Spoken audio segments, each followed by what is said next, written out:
Video like जरूर कर लीजिए और ऐसे वीडियो लगातार फ्री में पाने के लिए चैनल को तुरंत सब्सक्राइब कर लीजिए और बेल आइकन को जरूर टैप कर लीजिए ताकि आगे भी सारे वीडियो आपको मिलते रहे। यूट्यूब में फॉलो करते हैं तो प्लीज ये वाला फ्री टेलीग्राम चैनल जरूर ज्वाइन कर लीजिएगा। सारे नोटिफिकेशन, सारे अपडेट यहीं पे आते हैं, ध्यान रखिए।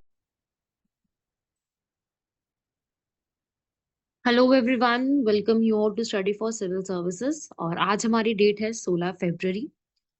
इंपॉर्टेंट आर्टिकल्स के लिए आप हमारे ग्रुप को ज्वाइन कर सकते हो और साथ ही साथ ये है हमारा टेलीग्राम का चैनल। टेलीग्राम चैनल भी आप लोग ज्वाइन कर सकते हो। बाकी आज है हमारे इंपॉर्टेंट 5 आर्टिकल, जिसमें सबसे पहला है pineapple express bill for tribal. जो हमारे जनजाति समूह है उनके लिए 2 बिल्स, एक स्कीम है वेरी इंपॉर्टेंट स्माइल स्कीम, और ये प्रीलिम्स के लिए जरूरी रहेगी। ऐसे फिशरी सेक्शन जो है ये पूरा हम लोग इसके में मेंस और प्रीलिम्स दोनों में काम आएगा, जीएस पेपर 3 और प्रीलिम्स में। और उसके बाद लद्दाख जो है अपना स्टेटहुड के लिए जो संघर्ष कर रही है वो। तो सबसे पहला आता है पाइनएप्पल एक्सप्रेस। अब आपको नाम से लगेगा पाइनएप्पल एक्सप्रेस शायद कोई ट्रेन का नाम है, ऐसा नहीं है। पाइनएप्पल एक्सप्रेस एक यूएस में होने वाला एक वेदर इवेंट है।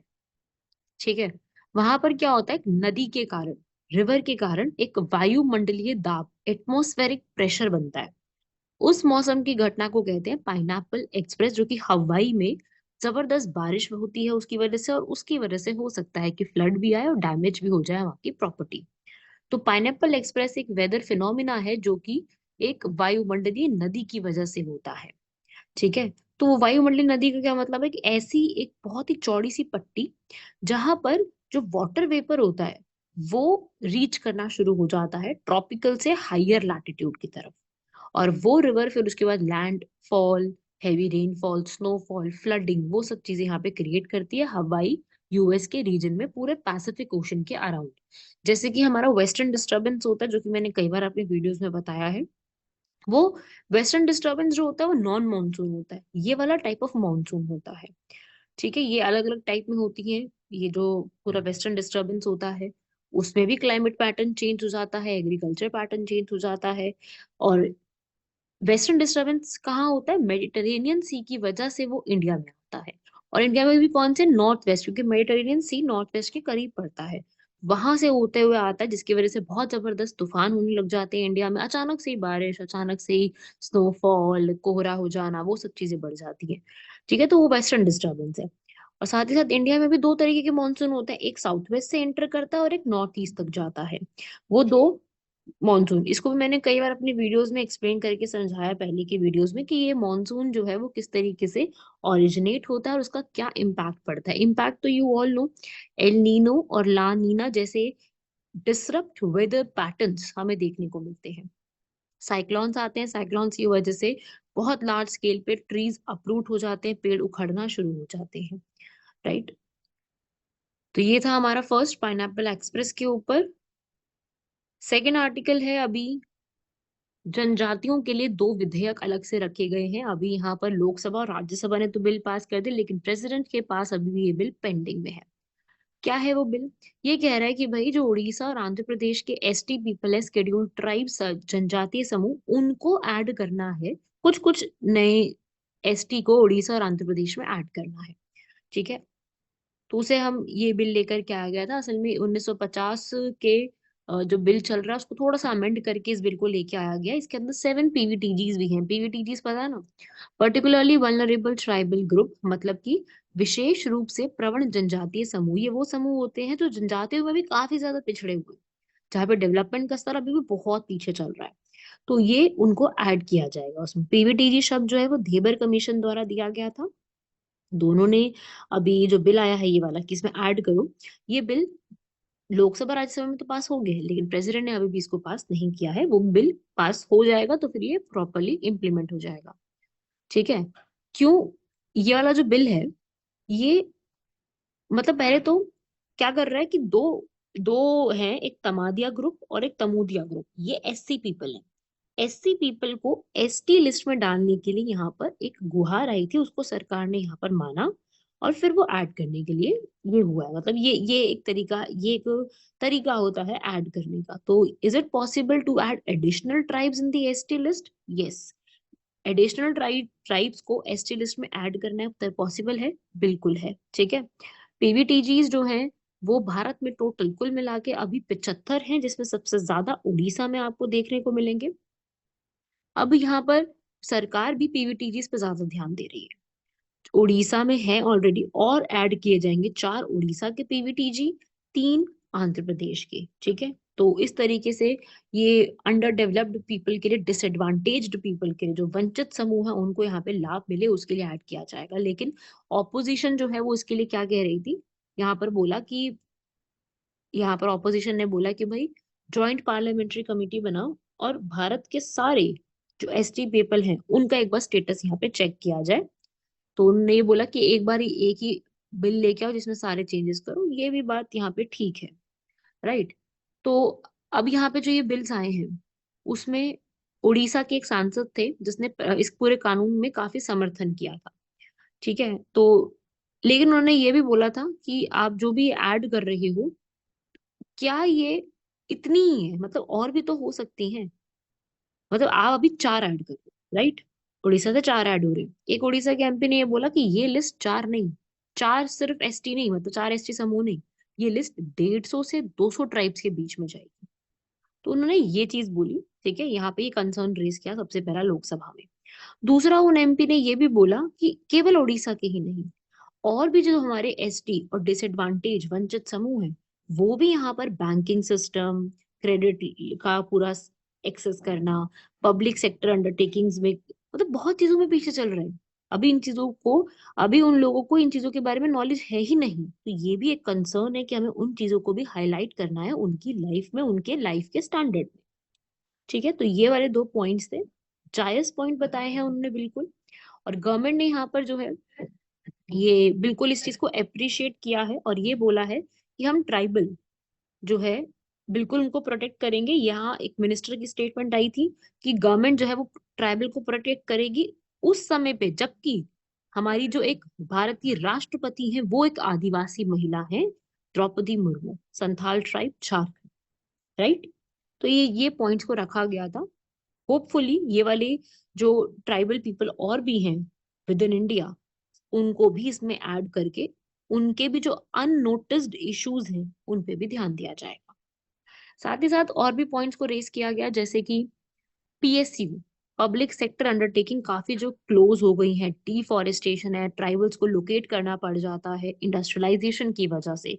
इन पॉइंट्स को भी यहाँ पर थोड़ा सा रखने की जरूरत है। इसको वैसे अनसुना कर दिया गया इन पॉइंट्स को, लेकिन सुनने की जरूरत है। और एक जॉइंट, मतलब आज अगर आपके एग्जाम में क्वेश्चन आता है एसटी के ऊपर तो आप एक पॉइंट ऐड कर सकते हो कि गवर्नमेंट को सबसे पहले तो ज्वाइंट पार्लियामेंट्री कमेटी बनाने की जरूरत है ताकि एसटी का स्टेटस पूरा पता तो चले एक्चुअली में है क्या।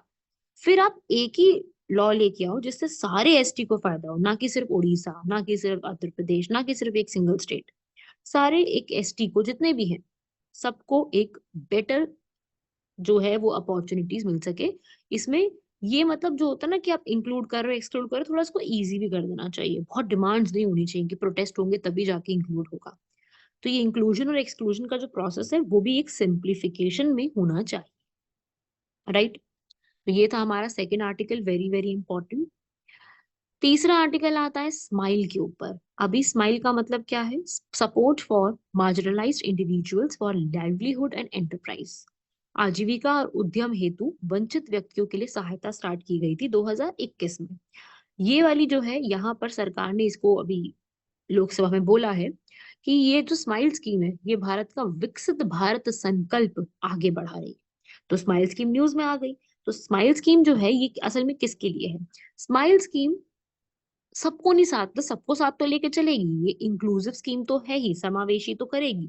लेकिन इस पे सबसे ज्यादा ध्यान किस पे दिया गया है? ट्रांसजेंडर पर्सन्स पे। उनको रिहैबिलिट करना, उनको वेलफेयर कैसे करना, उनकी हेल्थ सपोर्ट, उनको शेल्टर सपोर्ट, उनके लिए अलग से वेलफेयर बोर्ड जो कि आज तक भारत में नहीं एग्जिस्ट करते थे वो बनाए जाएंगे।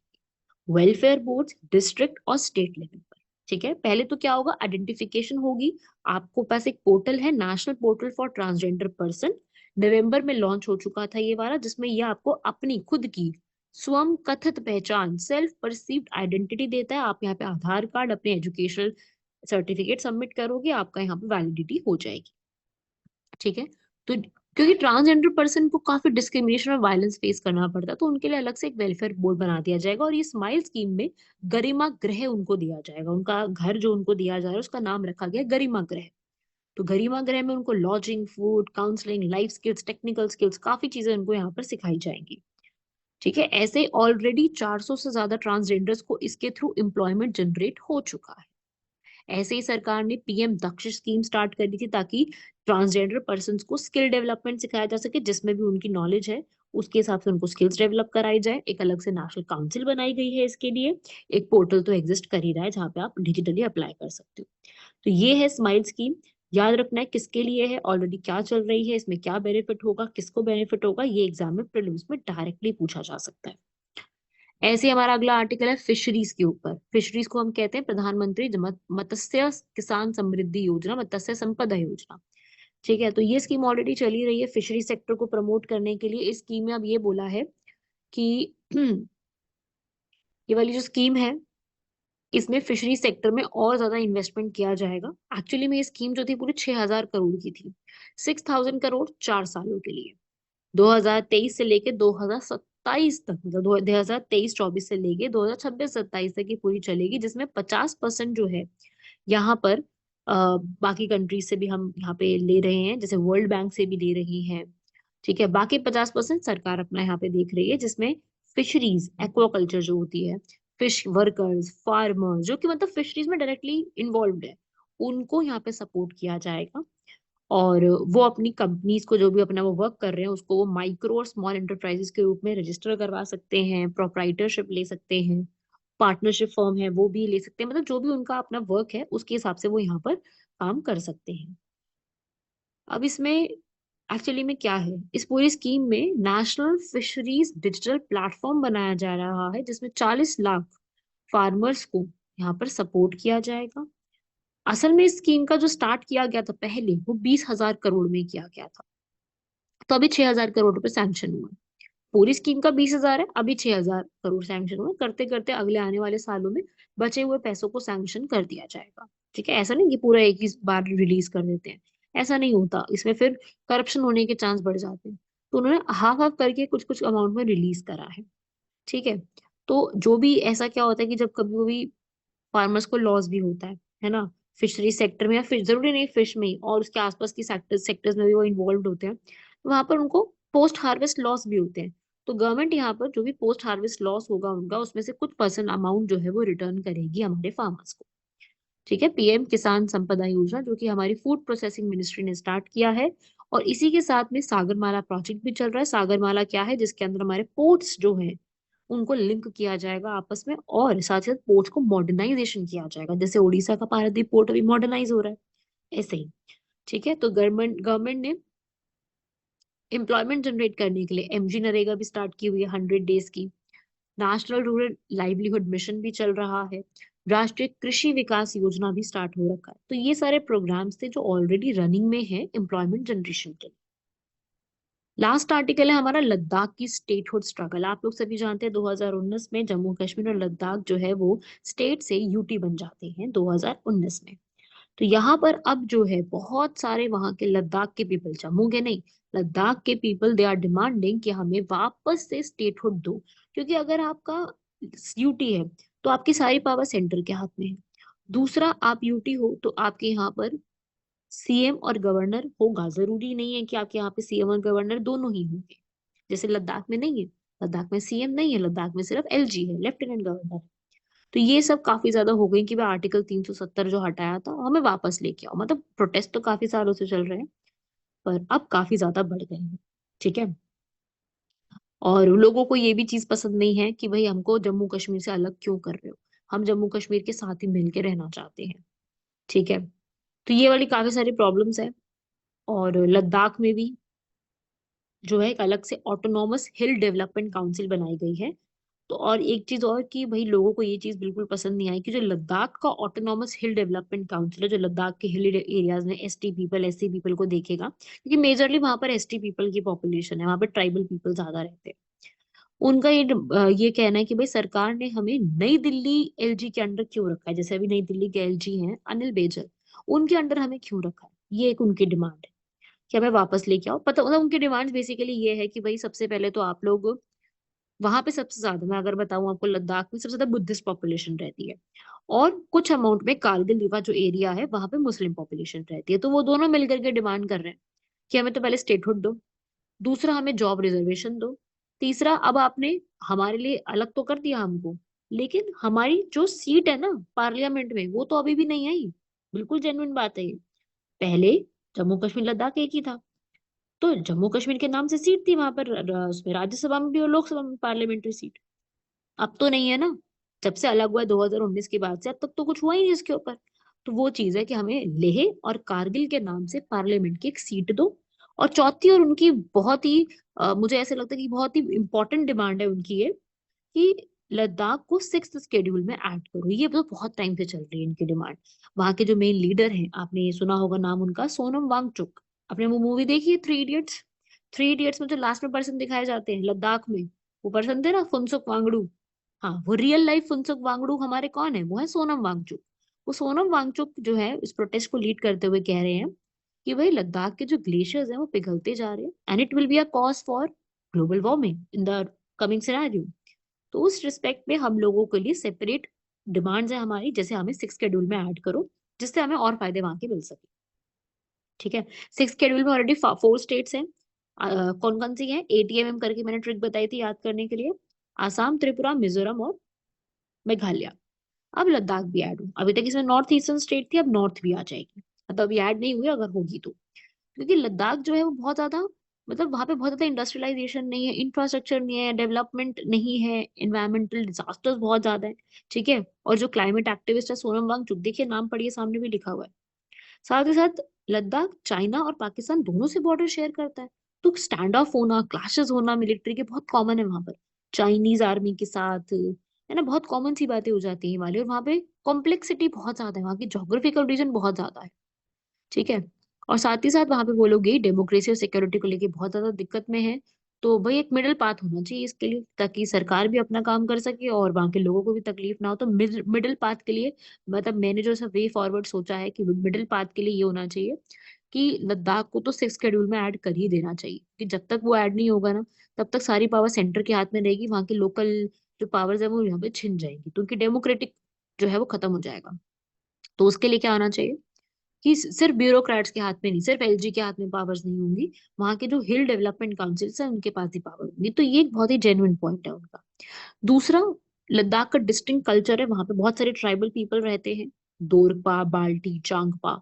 ये सब जो पीपल है ये चाहते हैं कि भाई सिक्स शेड्यूल में अगर हम ऐड हो गई तो हमारा जो कल्चर है वो प्रिजर्व करने का अपने को मौका मिलेगा, जो कि बिल्कुल सही बात है। ठीक है, तो ये हो गया पॉइंट। ऐसे ही वो चाहते हैं कि एग्रेगियन राइट्स जो है हमारे, हमारे जो लैंड के राइट्स हैं वो हमारे ही रहे, और कोई भी सिटीजन दूसरा आकर के हमारा लैंड हमसे ना ले सके। ठीक है, और फंड ट्रांसफर हो, क्योंकि सिक्स शेड्यूल में अगर आप आ गए तो आपको फंड ट्रांसफर इजी हो जाता है, थोड़ा स्पीडी हो जाता है। तो ये सब चीजें उन्होंने डिमांड करी है, और ये थे आपका लद्दाख का पूरा इंपॉर्टेंट पॉइंट्स। अब हम लास्ट बढ़ते हैं आज के हमारे क्वेश्चंस के ऊपर, आइंस्टाइन प्रोब। क्योंकि आइंस्टाइन प्रोब जो है अभी चाइना ने स्टार्ट करी, एक new astronomical satellite Einstein probe. तो फर्स्ट स्टेटमेंट सही लिखी हुई है, ताकि वो यूनिवर्स के वायलेंट सेलेस्टियल फिनोमिना, ठीक है, जितने भी वायलेंट चीजें वहां पे हो रही, हिंसक वाली चीजें, उनको रिसर्च कर सके। उसके लिए उन्होंने एक एक्सरे टेलीस्कोप को भी यहाँ पर स्टार्ट, मतलब उसमें एक एक्सरे टेलीस्कोप भी है, वाइड फील्ड वाला। ठीक है, और साथ ही साथ इसमें इंटरनेशनल कोलैबोरेशन उन्होंने किसके साथ करी है? यूरोपियन स्पेस एजेंसी के साथ और Max Planck Institute for Extraterrestrial Physics, Germany, वहां से उन्होंने कोलैबोरेशन किया। तो it's not a single project, it is a collaboration process with ESA जो यूरोप की स्पेस एजेंसी है और जर्मनी की एक इंस्टीट्यूट है। तो ये वाले पॉइंट से चाइना ने रिसेंटली लॉन्च किया आइंस्टाइन प्रोब, तो इसके लिए भी याद रखिएगा। लास्ट हमारा आज का क्वेश्चन है Mumbai Trans Harbour Link. Mumbai Trans Harbour Link आप सभी लोग जानते होंगे कि ये अटल बिहारी वाजपेयी जी के नाम पे स्टार्ट किया गया, अटल सेतु के नाम पर।